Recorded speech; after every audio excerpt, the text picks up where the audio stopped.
Photo को अगर आप देखेंगे ध्यान से तो उसमें असलियत में एक अजीब सा कॉम्बिनेशन दिखाया हुआ है। फोटो के 3 हिस्से, एक जो हिंदू माइथोलॉजी जिसे सो कॉल्ड माइथोलॉजी कहते हैं, बल्कि वो थियोलॉजी, जिसमें भगवान कृष्ण, ये नहीं, दूसरी फोटो निकालिए, उसमें देख, उसमें भगवान कृष्ण अर्जुन का रथ को चला रहे हैं, अर्जुन युद्ध के मैदान में खड़ा, ऊपर गरुड़ देवता जो हैं, हनुमान जी और गरुड़ देवता, मतलब अर्जुन के रथ के ऊपर गरुड़ देवता जो हैं वो फ्लाई कर रहे हैं। अब गरुड़ देव भगवान विष्णु के वाहन हैं और भगवान कृष्ण वहां उस रथ में हैं और अर्जुन का रथ चला रहे हैं, यानी कुरुक्षेत्र का एक दृश्य वहां दिखाया गया है। कुरुक्षेत्र का मतलब इंडिया ने डिक्लेयर कर दिया है कि वी आर एट वॉर। तो ये नहीं है कि हम छोड़कर भाग गए या कुछ ऐसा, लेकिन हाँ ये जरूर डिक्लेयर हो गया है कि yes we are in some sort of Kurukshetra. लेकिन सर ये तो अच्छा पॉजिटिव साइन है।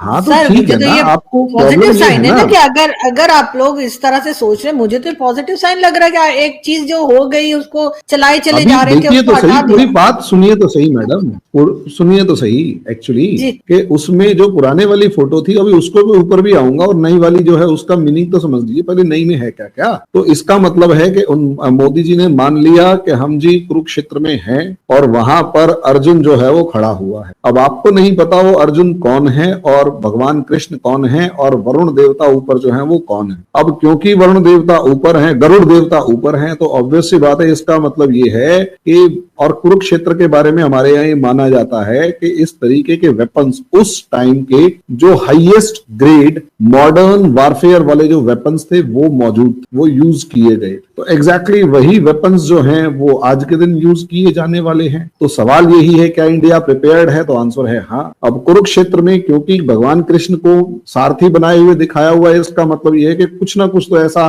प्लानिंग है कि हाँ भाई हम तैयारी करने जा रहे हैं, क्योंकि पूरे कुरुक्षेत्र को करवाने वाले भगवान कृष्ण थे, ये माना जाता है। अब उसका दूसरा पार्ट, वहां दूसरी फोटो एक जो बहुत इंपॉर्टेंट है वो है चाणक्य की। और ये जो चाणक्य की फोटो है, आचार्य चाणक्य की फोटो, ये चाणक्य कौन थे? ये चाणक्य असलियत में अगर आप इंडियन हिस्ट्री को पढ़ेंगे, जो आप, अच्छा मजे की बात है, चाणक्य पाकिस्तान में पैदा हुए, मतलब पाकिस्तान में ही थे। पाकिस्तान में जो तक्षशिला था वहां ये आचार्य होते थे, और वहां जब सिकंदर यानी अलेक्जेंडर ने अटैक किया तो ये अलेक्जेंडर से भी मिले, लेकिन अलेक्जेंडर ने जब अटैक किया तो अलेक्जेंडर के अटैक को काउंटर करने के लिए ये पटना में धनानंद नाम का एक राजा होता था, उससे मिलने पहुंचे और धनानंद को ये समझाने के लिए पहुंचे कि देखो सिकंदर आ रहा है, तुम्हें उसको रोकने के लिए अपनी आर्मी भेजनी चाहिए। धनानंद अपनी जो सभा थी उसमें बैठा हुआ था, अपने कोर्ट में बैठा हुआ था और दारू पी रहा, डांस वांस देख रहा था, और आचार्य चाणक्य का इंसल्ट कर। आचार्य चाणक्य वापस लौटते हुए एक लड़का,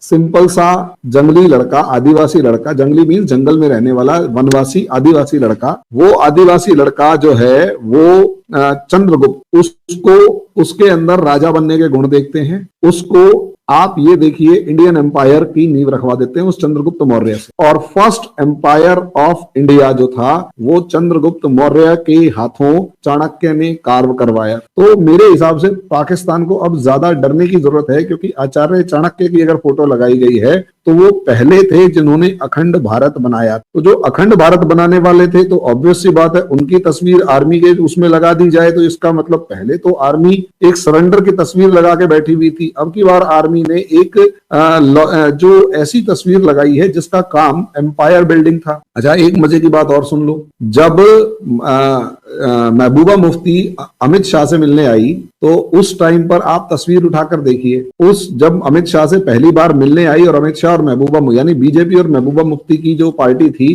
पीडीपी, उन दोनों पार्टियों ने मिलकर कश्मीर में गवर्नमेंट बनाई, तो जिस कमरे में खड़े होकर वो फोटो खिंचवाई गई थी उस कमरे में एक तस्वीर लगी हुई थी और वो भी आचार्य चाणक्य की तस्वीर थी। और उस चाणक्य बुद्धि ने कश्मीर का क्या हाल किया ये बताइए। जिस चंगुल में कश्मीर को, जिन क्लॉज के अंदर कश्मीर को पकड़ के बिठा रखा था, सबको एक एक करके उखाड़ के फेंका और उस सरकार के अंदर बैठ के सारे डॉक्यूमेंट्स पढ़े, समझे, देखे, जाने, और उसके बाद वो कश्मीर आज के दिन कहां है? पाकिस्तान के पास। तो आप इसे फेज की फॉर्म में देखिए। तो अब ऑब्वियस सी बात है ये एक पार्ट हो गया, लेकिन क्या उसमें सिर्फ ये आचार्य चाणक्य, महाभारत और गरुड़ देवता ही मौजूद है? तो मेरे ख्याल से नहीं। अगर इसमें देखेंगे तो तो आपको अपाचे हेलीकॉप्टर से लेकर ड्रोन से लेकर आर्मी सोल्जर से लेकर टैंक से लेकर जो स्पीड बोट्स जो होती हैं उनसे लेकर आपको ये सब चीजें दिखाई देंगी। लेकिन सबसे मजेदारी वाली बात है, वहां पर पैंगोंग सो दिखाई देगी। पैंगोंग सो में इंडिया डोमिनेट करके आया था, ये हमें और आपको समझना होगा। और अगर वहां पर ड्रोन से लेकर सब चीजें, इसका मतलब वो मॉडर्न वॉरफेयर के बारे में वहां पर मेंशन किया गया है कि हमें वो प्रिपेयर करना है। और उससे ज्यादा खास बात ये कि अगर आप इसे देखेंगे तो पुरानी जो तस्वीर थी वो 1971 की थी, जिसमें हम कन्वेंशनल वॉरफेयर में 90,000 पाकिस्तानी सोल्जर्स की पैंट उतरवा के उनको बिल्कुल दौड़ा चुके थे और उन्होंने सरेंडर किया था। जब जब बंदूक सौंपी थी तो आप अंदाजा लगा सकते हैं कि क्या लेवल रहा होगा, ठीक है। लेकिन प्रॉब्लम ये है ना, या तो आप देखिए इंडिया के साथ एक मतलब पॉजिटिव पार्ट ये है कि हम बहुत ज्यादा सा हिस्ट्री के अंदर जी नहीं पाते। वो तस्वीर उनको गाइड करती थी कि हाँ भाई, आपने एक ऐसा दुनिया का अब तक का सबसे बड़ा सरेंडर भी करवाया है, तो जब तक उसका लेवल था तब तक तो किया। अब उसके बाद अब हमें अपनी आर्मी को ये मैसेज देने की जरूरत है कि ठीक है यार, तुमने सरेंडर करवा लिया, वो कहानी तुमने 50 साल तक गाली, लेकिन अब प्रॉब्लम ये है कि आगे उस कन्वेंशनल वॉरफेयर में तुम आगे नहीं बढ़ सकते, या आगे की लड़ाइयां कन्वेंशनल वॉरफेयर से नहीं जीत सकते। तो कैसे करोगे? ऑब्वियस सी बात है, वहां पर उसका मैसेज दिया गया है कि we are prepared and we must remain prepared for next generation warfare. और उसमें पैंगोंग सो एक वो पॉइंट है जहां पर इंडिया ने डोमिनेट किया और चाइना को पीछे हटाया। मत भूलिए आरजू जी, चाइना को जहां से पीछे हटाया वो तस्वीर एज अ विक्ट्री सिंबल माना जा सकता है, वो लगाई गई है। और इसका मतलब एक और है, सोचकर देखिए, आपको तो खुश होना चाहिए कि हमने तो आपको दुश्मन मानना ही छोड़ दिया। अब उसे आप हमारी तरफ से हम उसे डिग्रेडेड फॉर्म में कहते हैं, आप उसे खुश हो सकते हैं कि अच्छा जी पिंड छूटा। लेकिन अगर आप उसे बांग्लादेश की नजर से सोचते हैं तो भूल जाइए। अभी 20 जनवरी के बाद देखते हैं एक बार के डोनाल्ड ट्रंप के आने के बाद वहां पर यूनुस बसता है या नहीं बसता। और आपको ये भी समझ में आना चाहिए, पाकिस्तान को ये समझना चाहिए कि यहाँ बैठे बैठे खेल क्या हो चुके हैं जो आपको शायद दिखाई नहीं दे रहे। हर तस्वीर कोई ना कोई संदेश देती है, बस उसे समझना आना चाहिए। हालांकि जिसे तस्वीर के जरिए संदेश देना हो उसे समझ आ ही जाता है। भारतीय थल सेना प्रमुख के लॉन्च में लगाई पेंटिंग भी कुछ ऐसा ही इशारा दे रही है। ये पेंटिंग सोशल मीडिया पे भी वायरल है।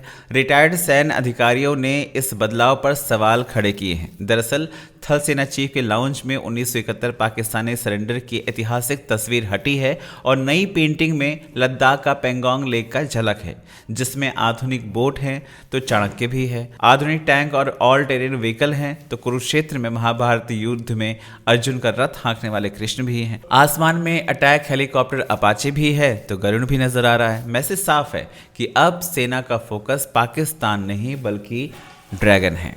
1971 में भारतीय सेना ने 90,000 सैनिकों से सरेंडर कराया।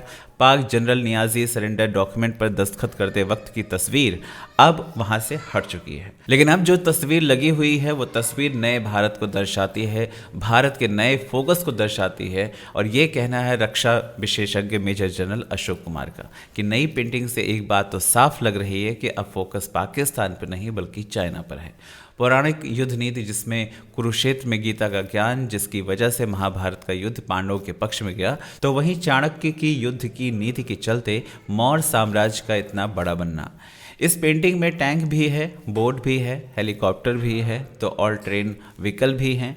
और ये आज के समय में तीनों सेना का इंटीग्रेशन भी दर्शाता है। आत्मनिर्भर भारत के तहत हथियार और आत्मनिर्भर सोच को भी ये दर्शाती है। आप लोगों का क्या कहना है कमेंट करके बताएं। चैनल पे नए हैं तो चैनल को सब्सक्राइब करें, इस वीडियो को लाइक करें और शेयर करें।